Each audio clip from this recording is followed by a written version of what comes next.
लेकिन मेरे पापा तैयार नहीं होंगे। तोहरा से बियाह होइया कि तोहरे पापा से, नाता जुड़बू हमरा से कि भैया भौजी काका से।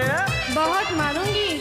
आय है तोहरा से बियाह होइया कि तोहरे पापा से, नाता जुड़बू हमरा से कि भैया भौजी काका से। ढेर मत जोरा हिसाब घाटा ना पाके, ढेर मत जोरा हिसाब घाटा ना पाके।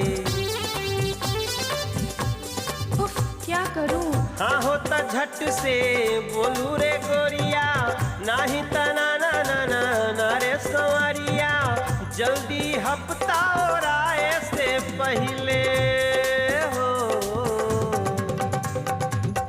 मन हो खेता बोल न्योता बटाए से पहले, मन हो खेता बोल न्योता बटाए।